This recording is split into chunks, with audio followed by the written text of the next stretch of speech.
episode 57. And today we're joined with Colin Long. As always, what's going on, Colin? Toodaloo, Jake. What's happening?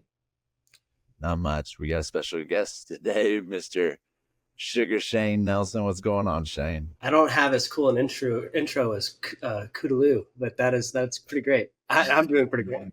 Thank you for saying that was good. I'm like cringing to myself here. I'm like, I don't even know. I just, Well, it's not coo with weather-wise here, but I'm feeling fine. Yeah, it's definitely a hot one, I think, everywhere today.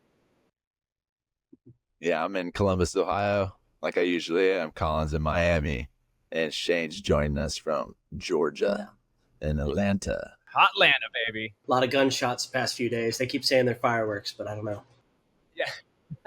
Well, I mean, you can just think it's fireworks. If you believe it's fireworks, it's fireworks. True. But to look at that. But Pigeons are still taking a little bit of a break right now, so we decided to have a little podcast to talk about past peaches. I know Colin wanted to talk about Peach Music Festival. It's definitely been, seeing all the memories come up on Facebook, from years prior, because, it's stacking on from like the last, I've been seeing Peach Fest since 2014. So every time I see one pop up, the FOMO's there. Peach Fest to me was kind of an institution, considering it was only 90 minutes from my old house. So it was the closest festival to me. It's where I was introduced to the Pigeons. I've been there so many times. It's kind of like a really cool festival that I've always been really dear to my heart. So I was kind of a little heartbroken last year when they didn't have Pigeons back. And I feel like that was the death knell, the beginning of the end. Once you don't have Pigeons there, it's all over. And then they had to cancel this year and kind of move it to their new Peach at the Beach thing, which is cool. They're continuing it on. But there's no magic like the mountain. Shane, did you ever go to Peach Fest?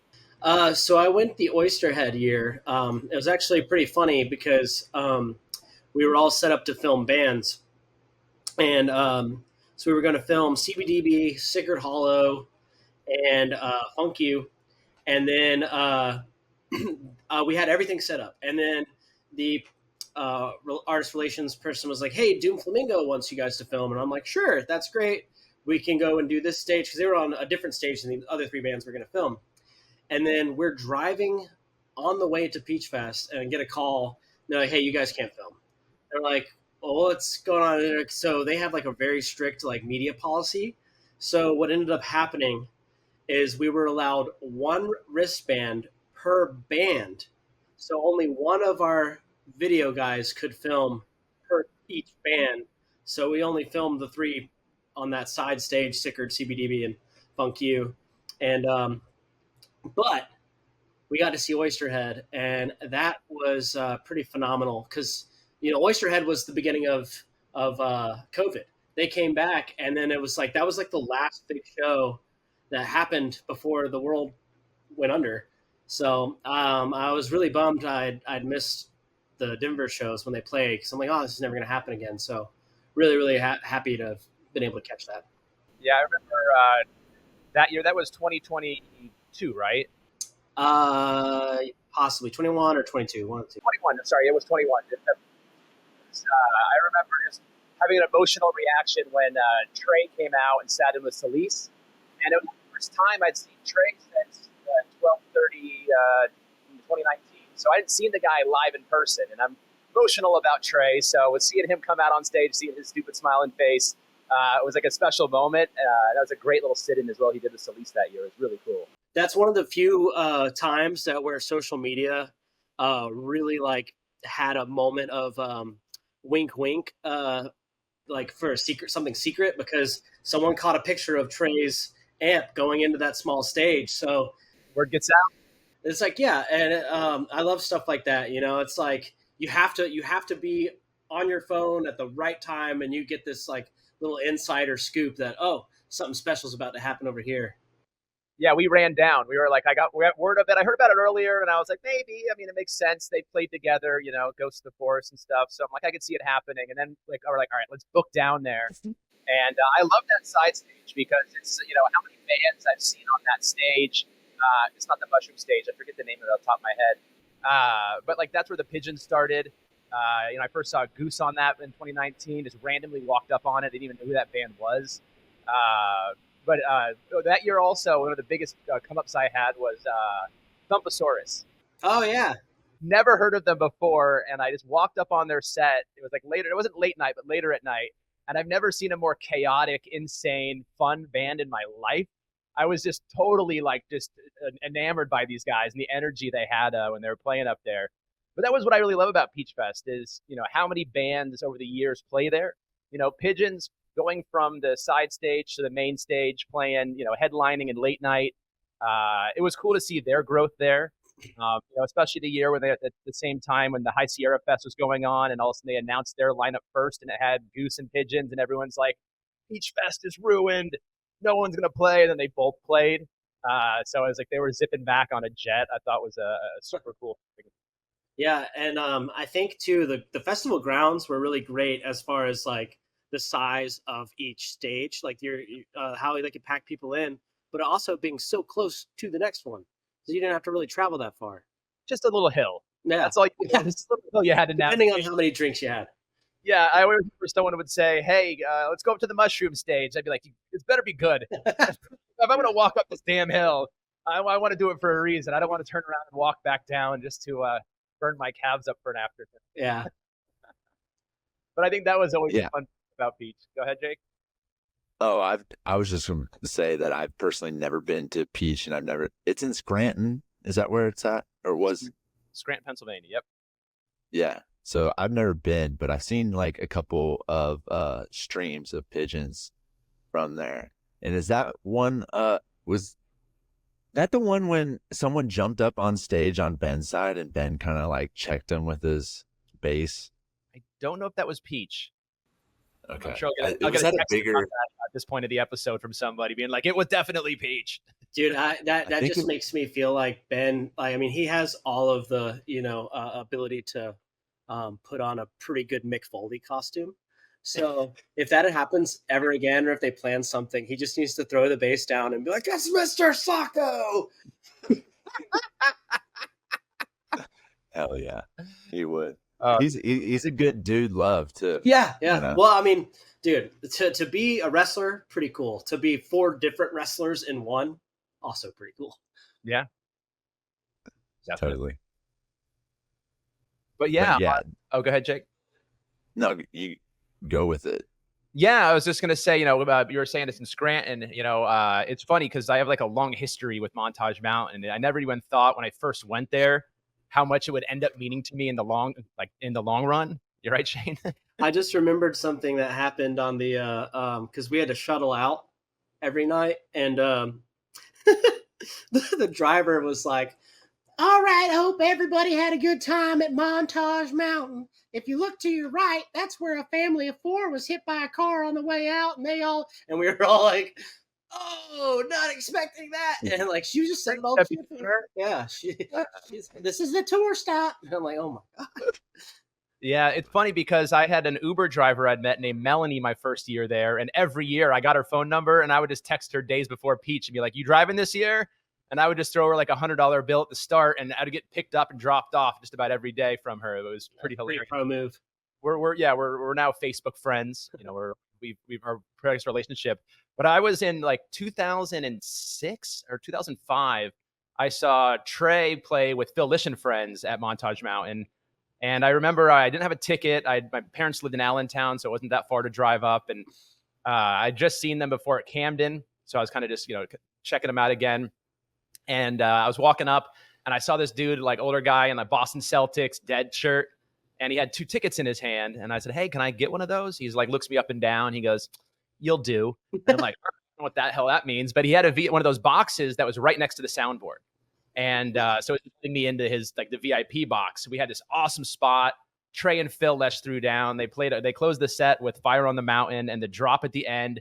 It's like everything in the world clicked at that moment. It was like one of the coolest experiences in my life. I swear, like just the world exploded for a second, one of those moments. And then I moved to Australia from there. Never even thought I was coming back to America at that point. Thought I'd be gone forever. Fish quit. I was done. All right, move away. And then when Fish came back, I moved back and I ended up moving to Pennsylvania just through happenstance. And then like for about 3 years in a row, I would see Dave Matthews there every time they came through the town with like my 2 best friends. So then all of a sudden Peach Fest came around, and then like the Biscuits ran, not City Bisco, what they call it then? Camp Bisco. It was like the week before Peach Fest one year. So you're doing like double weekends at Montage Mountain. So I just love that place. Floating in the wave pool, seeing the crazy wagon races down the hill, and people almost kill themselves every single time. It's like they're sending it down a hill on a wagon with reckless abandon. It was the most fun thing. I never made it to a thing called Thunderdome, but it was like the late night rager. I always had a hotel because I'm just too old and bougie for camping on a hillside where you just apparently it's the big thing everyone hates there is camping on the hillside. You just roll down. I guess it's not ideal, right? But it was always so much fun. So just seeing all these posts about Montage, it always took me back to all the good times I had there. So let me ask you, how do you feel about a bunch of wooks floating around in a lazy river? I mean, it's dirty, it's gross, but I'm one of the wooks, so I guess it's not like I can judge. Well, all of the things that you think are happening at a public, water park are most definitely happening and way worse at a music festival. No doubt about it. I mean, look, there was definitely people bathing in there by the end of the last day. I mean, I always say, look, if you're going to do the wave pool, if you're going to do the lazy river, you want to do that on the Thursday, the Friday. Don't do it on the Saturday. Definitely don't do it on the Sunday. Yeah, porta potty rules apply to the lazy river. Oh, and porta potty rules. I remember one year I had VIP, and even the VIP porta potties they had set up were all going down. It was like there was one that was behind the mushroom stage, and like by the end of the festival, you had like one urinal open, and it was just terrible. And you're just like, oh. But that's festivals. That's Yeah. If you're not peeking at a porta potty at some point, are you really having a good time? Speaking of that, at Bonnaroo one year, worked Bonnaroo from 2013 to 2019, and I was by myself, and it was like 5:30 in the morning, and there was one big handicap porta potty next to where we camped in the vendor camping, and so I go in there to pee. I'm peeing in the urinal, and it just starts steaming, and I'm sitting there thinking about, oh man, this is crazy, and then I realize I'm just pissing on myself through evaporation, and I can't stop. And so I just start giggling, like giggle fit, like for 15 solid minutes. And my buddy knocks on the door and he goes, "Shane, You having time in there?" yeah, like, I'm sorry, I don't know, I'm peeing on myself. He's like, "What do you mean?" But then I had to explain science to him. So, Well, it's science. So you were what were you doing to work at Bonnaroo? so we worked for a company called something or other. I can't remember the name right now. Alpine, and we sold arepas, frozen lemonade, and like sausage hot dogs. Oh, cool. Like the little stands that are like inside Centeroo and at the main stage. So it's about 100 people. And the deal was free ticket. You work 2 6 to 8 hour shifts over the 4 days, and then you get to keep your tips.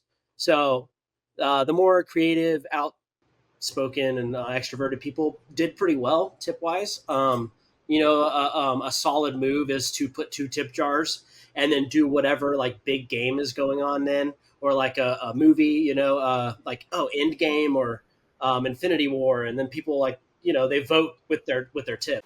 Tips, yeah, I like that. And that's definitely a clever way to get people a little bit more engaged in their tipping. Yeah, people that are got a lot going on in their brain because whatever they're putting in their body are going to be like, oh my god, I have to make this decision. Yeah, well, the first year I worked at Peach Fest, the first year I worked there, I was selling kale chips at the time. And that's how I actually even met Ben. I know I've told the story on here before, but he was like just a guy I was buying kale chips from me, because he was like, there's no good food here, nothing healthy, and I was like, by the end I was just giving him free chips and he gave me a CD for it. But I remember like just late night, especially working my booth, and next to me was a beer stand, so like I was trading them for beers. So I wasn't exactly straight, but it's funny just having spun wook after spun wook come up and be like, bro, what do you got here? Kale chips? What? Like, Dude, I'm just trying to do transactions with them, helping them count their money. I'll take care of this, buddy. Don't worry about it. I got you. the big thing, man, is the really good baklava. Baklava, yeah. That guy's Well, that group's been killing it on lot.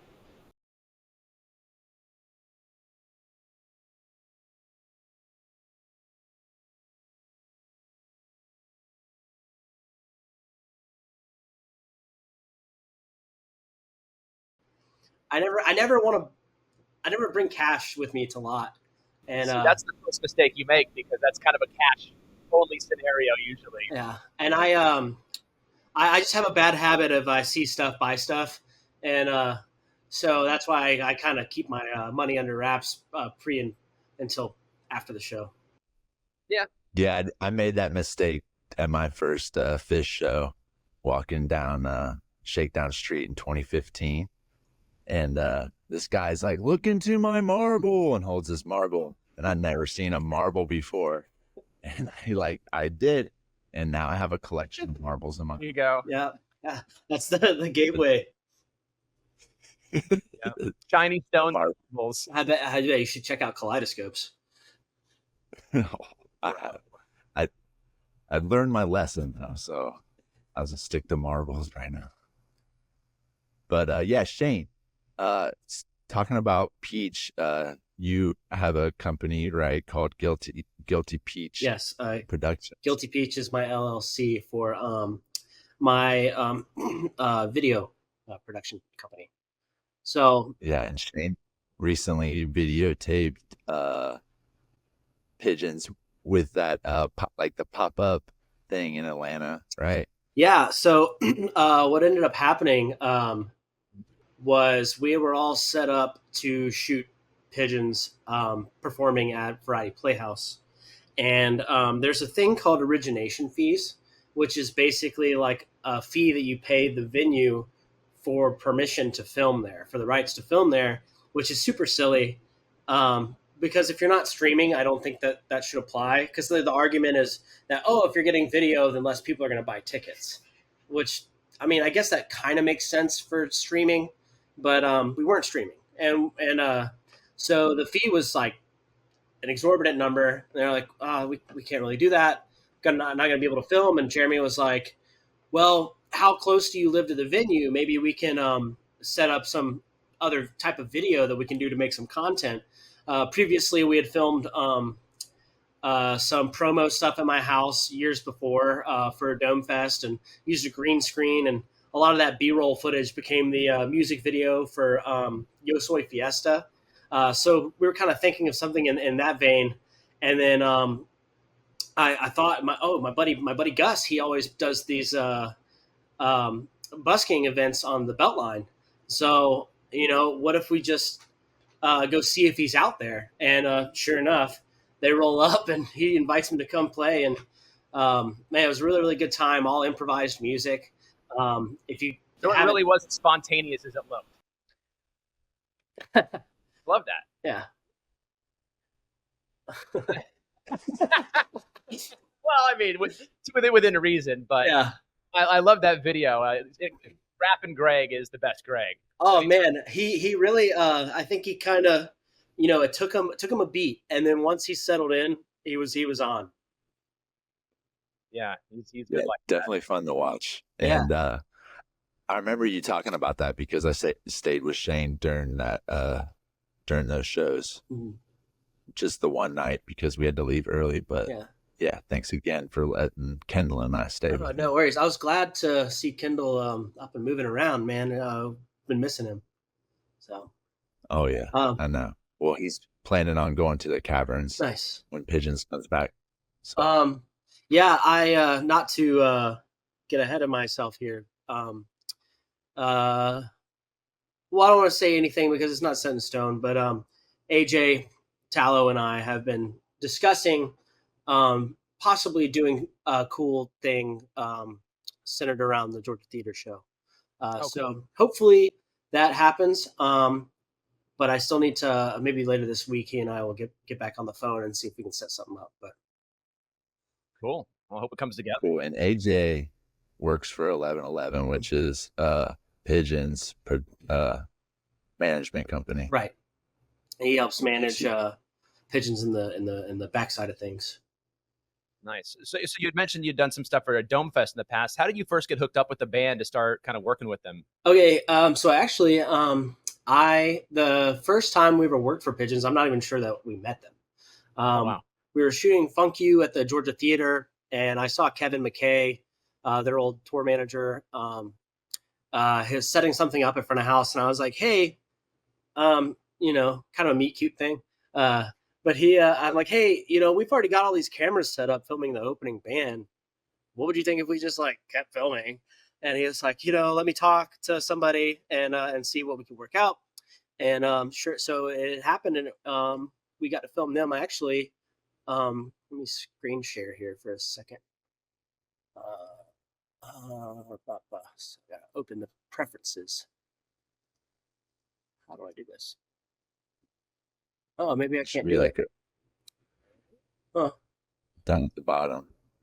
But yeah, so we ended up filming them at the Georgia Theater, and I think it went really well. And I got to talk to Dave DeCiani remotely as we're talking about you know, setting up the videos and trying to get a quick turnaround. So we were like trying to like really show that we could do this. So like we were like rushing trying to get these edits done, and it was like my second time shooting with my buddy Brandon Taylor, who's become my video partner. He has a LLC called Southern Entertainment Broadcasting, which I shoot for a bunch, and he and I have now transitioned into he'll direct, and we shoot a lot for Nugs. And so he and I got all our video equipment down to his lodge. He's got this lodge in like a hunting lodge in Middle Georgia, and we had like 2 fold-out tables set up, and we were just editing like just energy drink after energy drink for like 2 whole days. And then we had like the time set for when the video was going to premiere, and the exports just were taking so long because we had all these effects on it, and we were so nervous that this was going to be like, we just got this big opportunity, and now it's going to go away from us. And Dave was just like so chill about it, and I just remember him just being like, "Oh, no, dude, calm down, don't worry," and ended up working out for us. So. Yeah, I will say exporting. So I'm a very amateur video editor, as I do here on the Flockast, but exporting these videos can take forever. Compiling. Yeah. I have a pretty good computer too, but sometimes, like I've done it before. We're like, oh yeah, the episode's gonna go live at 5 o'clock on Friday, and it's like 4:30, and I'm like looking at it and it's saying 2 hours left, and I'm like, son of a bitch. Yeah, I used to be a graduate assistant for football at a small university, and I used to run all the film and stuff there. So I know the pressures of exporting film and stuff and just seeing it move very incrementally. But I remember, so Shane, that avalanche video from the Georgia Theater that's on YouTube, that's like one of the best avalanches. And I used to watch that video religiously, like back in the day. I think over and over. I'm pretty certain that was the first time they ever played it too. Can you see this? Yes. Okay, cool, awesome. So this is actually the first video that we ever did for Pigeons. This is at the Georgia Theater. We worked out the promo first, and so we kind of wanted to do something different than was the norm for like jam band promos, and kind of feeding off of the energy of Pajama Pants Greg. We're like, we gotta make it unique. So this is the first ever video that we did.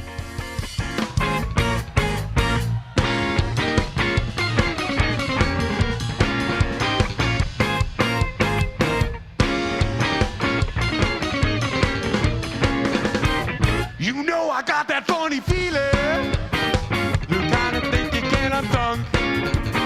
That there are bullets in your eyes, and you were toying with the gun.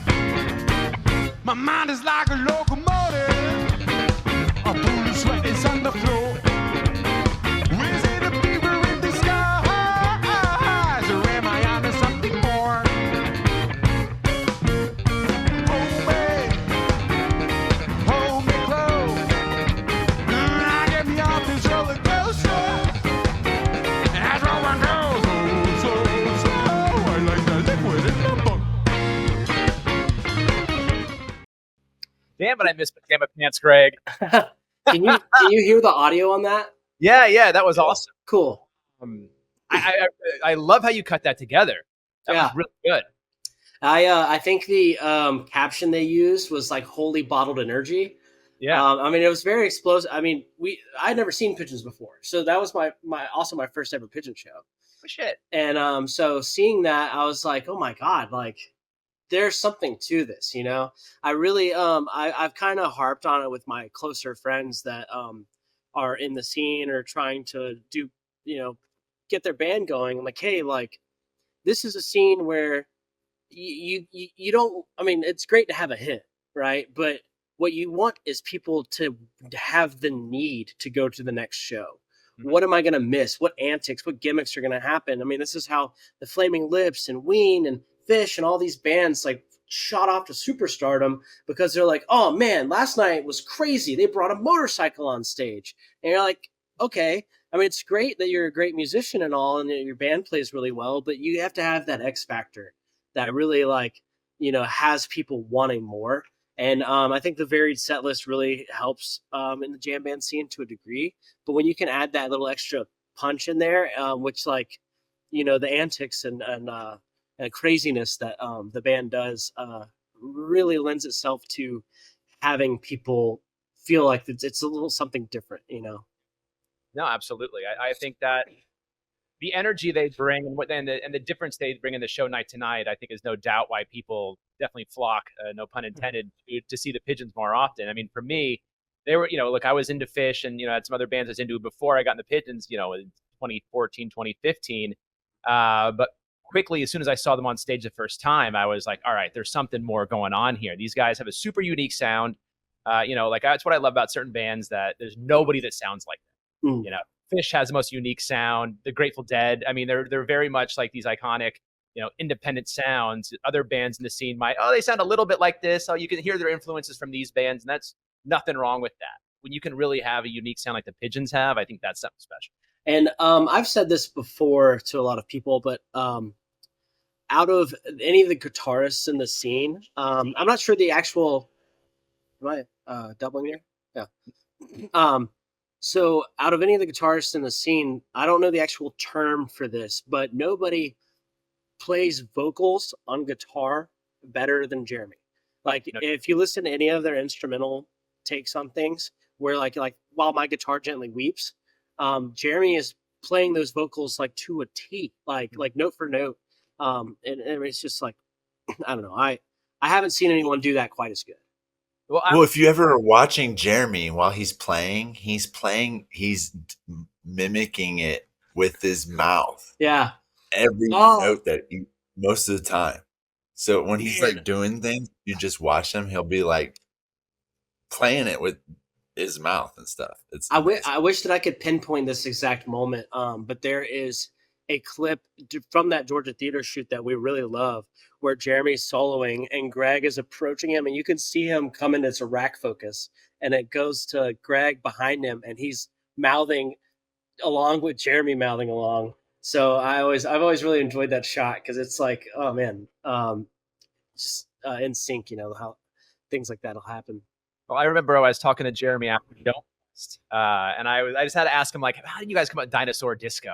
And he was like, Dinosaur, dan, dan, dan. And all of a sudden I watched him sing it into like mouthing the guitar riff for it, and it was just like, oh, okay, I guess that's how you came up with it. I'm like, all right, like, Yeah. he just turned the words into chords or into notes, whatever. I don't know music as well, but the point is, it was just it's fascinating to see how he can do that. And to your point, he does that as well as just about anybody. Mm-hmm. I think the next time that we ended up shooting for them was the Variety Playhouse shows, where they did Dead Hot Sergeant Pepper's. Cool. And I think that may very well be one of my favorite shows of all time for any band ever. Which I have some unreleased footage from that, if you want to check that out. Yeah, of course. So the energy that Greg brings into Chili Peppers is matched by none. Yeah. I think when he has a chance to get up there and belt it out, man, he has the most fun. I sat next to his dad the second night, and I asked him, I was like, so I'm just curious, like, how do you feel about, you know, the whole pajama pants thing? And he was like, well, you know, one day I sat him down and I was like, what's up with this? And he's like, well, if you wanted to be comfortable for work every single day, why wouldn't you be? And he's like, I can't argue at that point. Yeah. So Hell of a point. let's see. Okay, I'll show you a little bit of this. I don't want to do the whole thing, but Okay. let's see. Fun and funk. All right, here we go.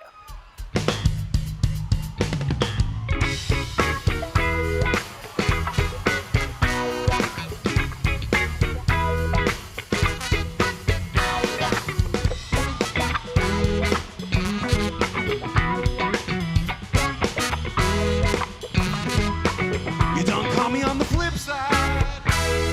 Knock my train off course with the force of your ride. Like the fever you would prescribe. It's not your average dose, but it holds you so tight. Felt the feeling in the hot flash. Finally found the stones to control the cold cash. It ain't a feeling you can describe. But I'm hooked on the source and the force is so fine. At least that's what I'm told. We put the fun in funk. It's hanging like a skunk. We put the fun in funk.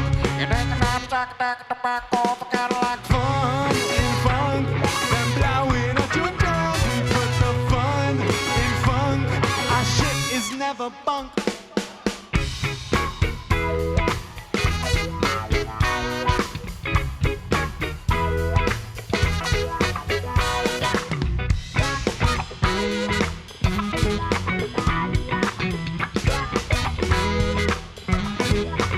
You won't find me on the sidelines. I'm your player coach with the cold drive. Draining buckets with a misfire. Raindrops with the pouring pearls of soul shine. Burn the rubber on hot trail. I got life on all fours and I'm going full tilt. Scream my vision from a cliffside. Cause I got full support from the forces on high. At least that's what I'm told. We put the fun in funk. It's hanging like a skunk. We put the fun in funk. And then the back off a Cadillac fun in funk. And blowing at your junk. We put the fun in funk. Our shit is never bunk. Sick. I have to say, Shane, I'm not just saying this because you're on the episode, but you might edit together some of my favorite pigeons just from what I've seen. I've always been kind of critical, not to throw shade at anybody. That's not the point, but like when recently they were doing that fans.live or whatever it was. It just felt like it was just on a rotation of the cameras. It wasn't really Right. capturing the moments. It wasn't cutting to Greg at the right times or flashing to Jeremy. And I think you really capture it really well to kind of on the beats. It's kind of edited nicely. That was great, man. I love it. Yeah. Let's see if you work with them. That's awesome. So I still point to the variety shows as kind of the peak of what we've done. I mean, we've filmed these amazing bands since then. Like recently we just shot the Disco Biscuits at the Tabernacle. Nice. King Gizzard, we did their Caverns run. But I mean, shoot, that show was what, like 5 years ago, and I still think that is some of, if not our best work that we've ever done. And the Dead Hot Sgt. Pepper's shows were just incredible as well as they were. So, I also, to my own credit, one of the best improvised jokes that I've ever told was during that run backstage, which I'm really proud of. So I used to distribute for a beer distributor, and at the time, and so I would just get free beer. And so I was kind of vibing with Ben at this point. We were like shooting jokes back and forth, and I was like, "Hey, how are you feeling?" And he's like, I've just been really apathetic lately. And I'm like, "Oh, well." The next day, I'm like, "Hey, I was thinking about how you were feeling apathetic. You should write a song about it, but you can't finish it." And he just goes, "Why would I?" And he walks away. So I'm like, all right, I'm vibing with this guy. He's getting my humor. So there was a beer that this company made called Hakuna Matata. So I'm like, I'm gonna bring this Hakuna Matata beer in, and I'm gonna give it to Ben, and I'm gonna say, he's gonna say thank you, and I'm gonna say no worries. And so I walk up and I go, hey Ben, I got you this beer, and I said it's called Hakuna Matata, and he goes, it means no worries, and I'm like, Damn it. yeah, it does. So man, I was like, I've kind of wanted to brew my own beer. It would be a real heavy sediment-based IPA called Flint, Michigan IPA, because it'll be as hazy as the water. And Kevin McKay keys in and he goes, I'm from Flint. And without skipping a beat, I look at him. This is how quick my wheels turn sometimes. I look at him and I was like, hey, that's crazy. I just met a guy from Flint a week ago. And he was telling me about how people from Flint, Michigan are more susceptible than anyone else in the world to get kidney stones. And he's like, are you sure? And I was like, yeah. Scientists apparently developed a specific vitamin that people from Flint have to take so they don't get these stones. And he's like, are you sure? And I was like, yeah, I didn't believe the guy either. But when he pulled out a bottle of his Flintstone vitamins, I knew he was telling the truth. And Kevin didn't talk to him for like a week after that. So You're ridiculous. shout out to Kevin though. I mean, I love that man. I also love Brett. Actually, Peach Fest. I've known Brett for a while before that, but Peach Fest was like they were in the transitional moment between Kevin and it might have been Kevin's last show. But I got to watch the encore or the last song, or I don't know if they did an encore break. But I got to watch that with Kevin and Brett together. That was a really special moment. I really enjoyed that. Oh yeah, Brett's the man. Brett's actually working for Dark Star Orchestra right now. Got that Wow. call to Yeah, I actually saw Dark Star at that same. I think they played before Pigeons, if I'm not mistaken, on that same stage. Maybe that's why Brett was up there with them. Maybe. But yeah, he's doing like a Boulder and then like the Southwest run with them before Pigeons pick back up. I like how he had a premise in his post. Don't worry, Pigeons people. He's like, I'm just filling in for a friend, and it's a cool opportunity. Yeah, good for him, man. Yeah, I was worried at first. I was like, whoa, what's going on? I'm seeing Dylan doing front of house for Karina Reichman, riding off on the sunset on a motorcycle with her. And then now Brett's in Boulder with DSO. So I was like, oh, shit. Yeah. I think Well, speaking of the crew members, I do have one last thing I want to share with you guys. And actually, I can just read this. So, for if you guys don't know, for the electric Kool-Aid Asheville test. this is where I first met you, Shane. Yeah. So Pigeons brought me on as pre-show during the openers. I ran this booth called the Misinformation booth. So like an information booth, but I tell you all the wrong things. And then in between sets, I was the MC. So I would come over the loudspeaker like, oh my gosh, I can't believe I just forgot his name. But Ken Kesey and his like partner in crime, it starts with a B. That's gonna bother me. But they would get on these tape delay machines and megaphones or microphones to during the electric Kool-Aid acid tests, and they would like do all of this like doubling of sound and like all this weird stuff going on. So that was just kind of my job during that point. So I remember one of my favorite things was I was like, all right, on 3, we're going to sing happy birthday, but I didn't say to who. So happy birthday to you, happy birthday to you, happy birthday, dear. And then the whole place just one silent breath. And they all realize, oh, we don't know who we're singing to. And like everyone just starts dying laughing. But through that, and it's a shame I can't find the I made bios for all of the band members that were taped to the Misinformation booth, and the crew members, but I can't find the bands, but I do have the band's bio. The band members I can't find, but I do have the band's bio and the crew bio. So I'll redo those now. Pigeons playing ping pong. It is a common misconception that the band formed in Baltimore, Maryland, but in reality, the band got its start in Baltimore, Missouri. It all started in 1986 when Greg Ormont met Jeremy Schoen outside of a Quiznos, where Jeremy worked as a sign spinner. Jeremy's go-to move was to play air guitar. Sorry. Hold on. Some stuff going on. Okay. What is happening? My computer's talking. Okay, here we go. So, start over from the top. Pigeons playing ping pong. It is a common misconception that the band formed in Baltimore, Maryland. In reality, the band got its start in Baltimore, Missouri. It's all started in 1986 when Greg Ormont met Jeremy Schoen outside of a Quiznos, where Jeremy worked as a sign spinner. Jeremy's go-to move was to play air guitar with his sign. Greg took notice of this and mentioned that he should pick up a real guitar. As fate would have it, a young boy named Benjamin Carey happened to be walking by and overheard the comment. Ben worked at a guitar shop and urged Jeremy to come by. A few weeks later, a band was formed. The missing piece was added when Ben's lifelong friend, Alex Papadopoulos, a world-class drummer for the game Rock Band, visited home for the holidays. So I don't have the band members' bios, but here are the crew members at the time.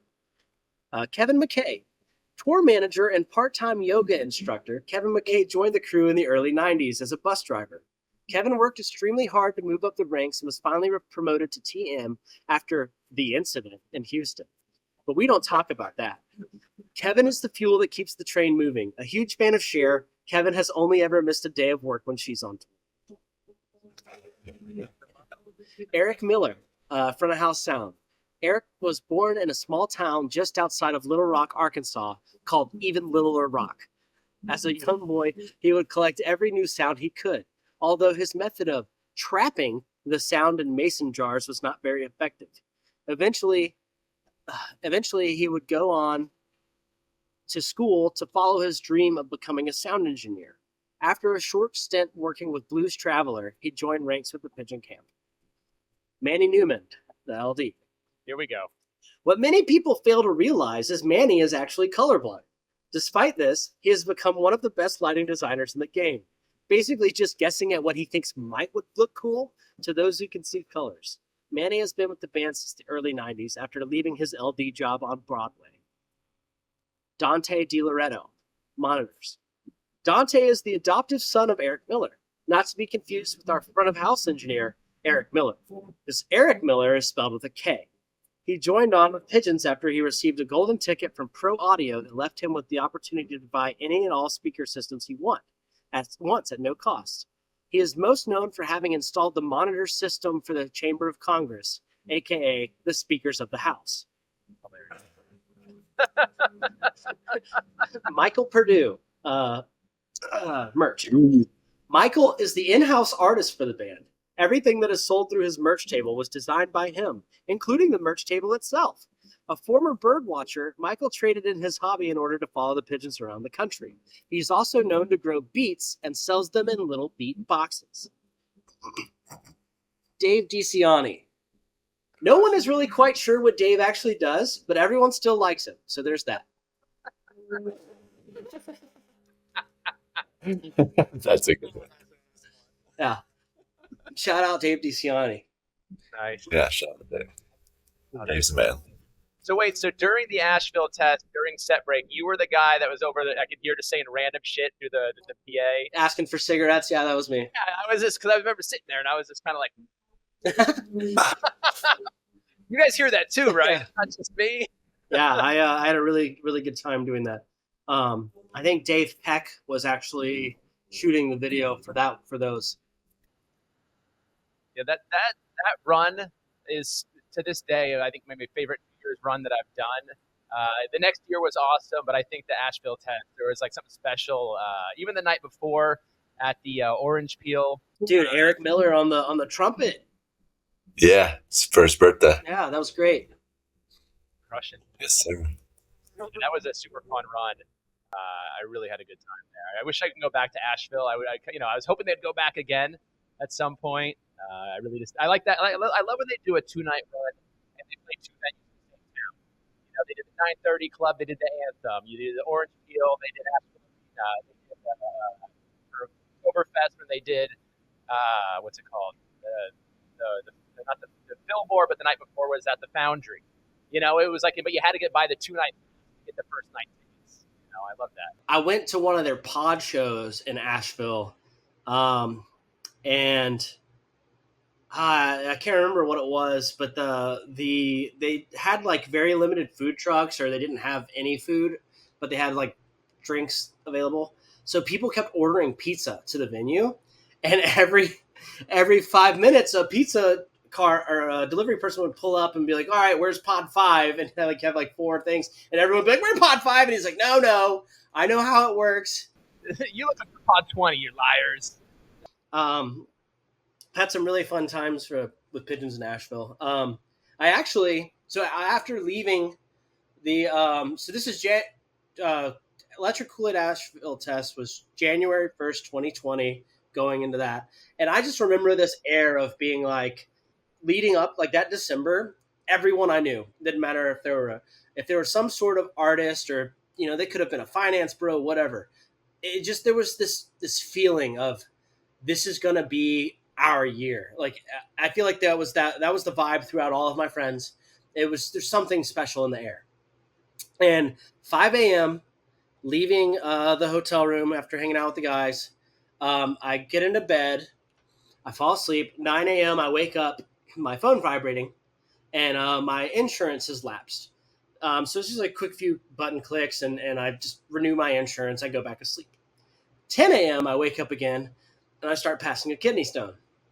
And I'm like, oh, yeah, this is our year. I call my buddy. I'm like, hey, can you come pick me up? I need to go to the hospital. And he's like, sorry, I'm at work. Hey, by the way, the neighbors called. Can you move your car into the driveway? And I'm like crawling on the ground. I talked to him recently. He didn't understand the full scope of what a kidney stone is like. So I was like, yeah, I'll move it. And I like crawl out, move the car, and then the ambulance came and got me. Yeah. I don't suggest getting a kidney stone. Not the kind of stone you want to be. Yes, I recently was bitten by a spider, and I didn't think a spider bite would be so bad, but a brown recluse will mess your stuff up. Like the last 3 weeks, and I got it when I was in Houston. Shout out Houston. Put something home with me. The incident in Houston. Jeez, are you all right, bro? Yeah, I was pretty sick for like 3 weeks. It was crazy. Yeah. My babysitter growing up got bit by a spider when she was sleeping, and it like put holes in her leg. Oh, brown yeah. That was poison. It's like when I was walking to go meet Brian Buckley, shout out Brian, for dinner, I just walked walked 5 miles towards him before I hopped in an Uber just to get some exercise. And, sure enough, something bit me on that walk. There's no sidewalks in Houston by the airport. It was just all bushes and tall grass, and I was like a dumbass just trekking through it, just for fun.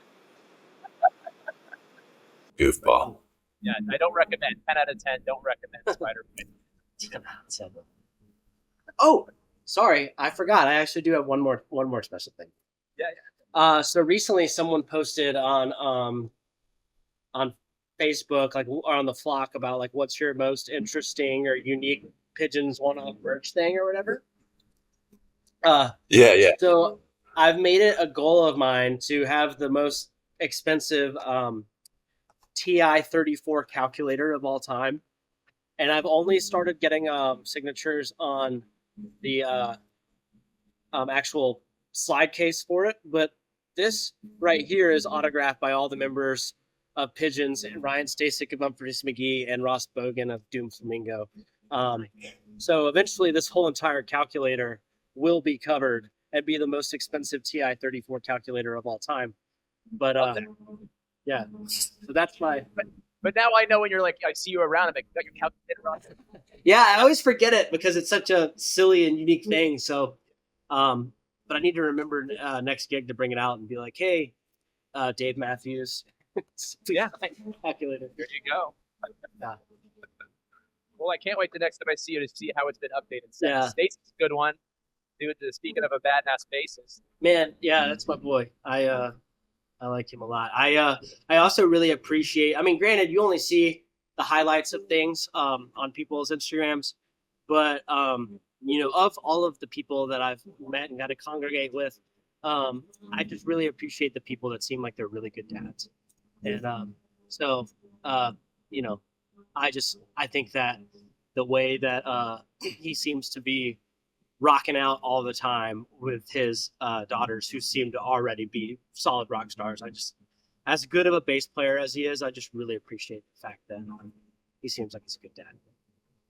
Yeah, Jeremy and Greg as well. They're both, all of them are great dads. Yeah. You know, Alex can be my dad for the interim. Dad or your daddy? Yeah. Both. he's a Porsche dad. He's taking care of his baby. Yeah. He's got a Porsche. Yeah, I'm sure he would appreciate you saying Porsche.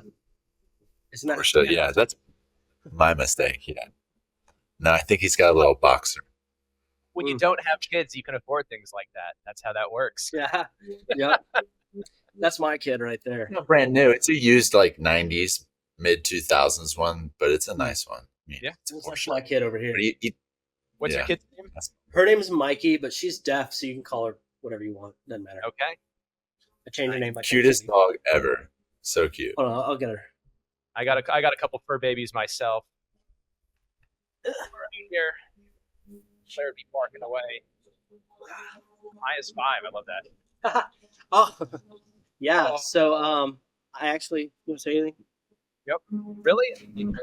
So, I actually pitched this jersey idea to the guys, Oh, nice. and I was like, hey, so I got this really cool idea because I've been collecting baseball jerseys because I never really I'm not a sleeveless guy, and football jerseys just seem like they'd be super heavy and hot all the time, and then I just Instagram one day was like, hey, do you want this one piece football jersey or baseball jersey? And I'm like, oh my god, I have to have that. So then I started collecting baseball jerseys, and I thought of this idea. I was like, oh, you guys should have a Pigeons jersey that says "Hi as" on the back and 5 as the number. And Jeremy was like, oh yeah, we've already been working on that idea. Workshopping that idea. We have something in mind, but we're gonna let people customize it. And then I just had to slap myself in the head because, of course, why would you limit yourself to one specific design when people could, go in and make their own? And I mean, that's why they make the big bucks, and I'm just the ideas guy. So. Yeah, look, I love a good jersey. Shout out Lee with his new Bomb Pop jersey that's coming out here soon. Back one of those. Going with Too Long. I liked all my Lee jerseys somehow make a big joke with my last name. Funny theme with him. So long one, Too Long. Nice. I like I get it. behind me nose, kind of like giggling and being like, "Does he know what that means?" And I'm like, I know what this is.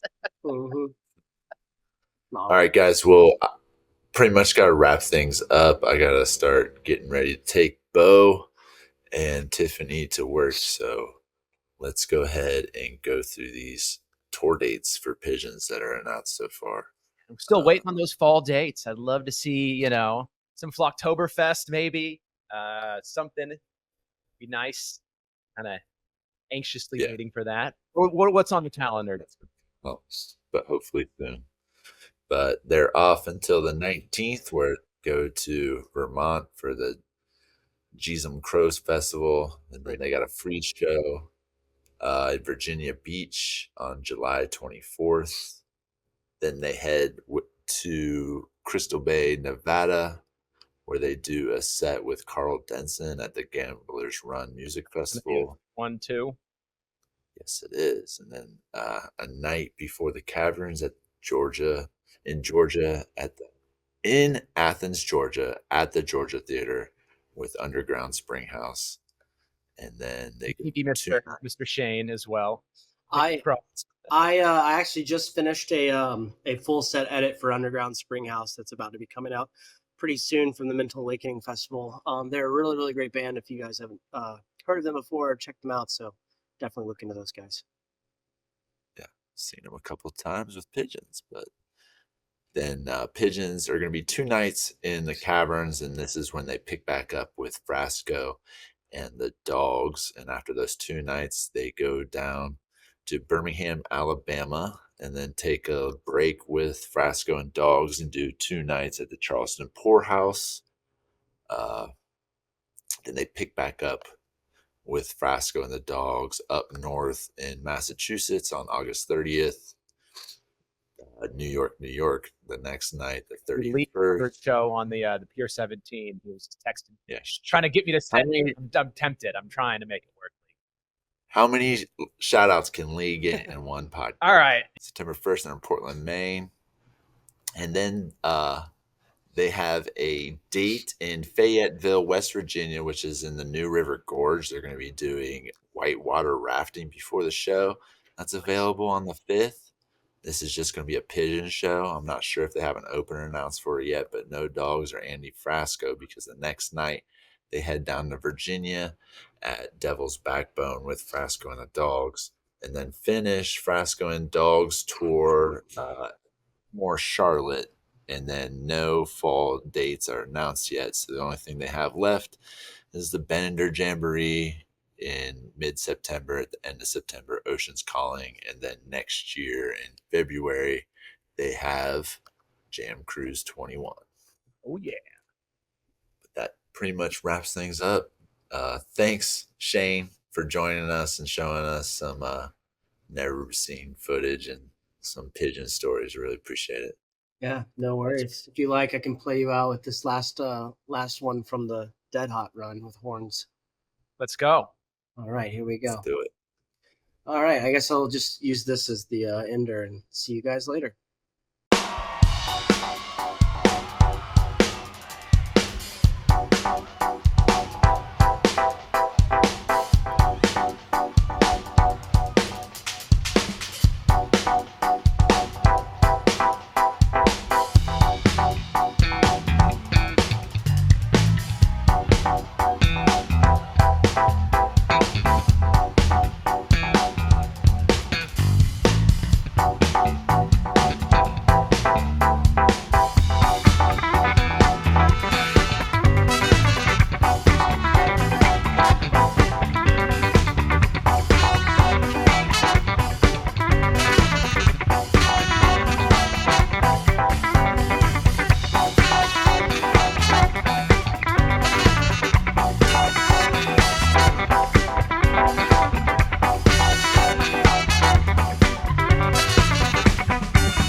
She drags me to the floor.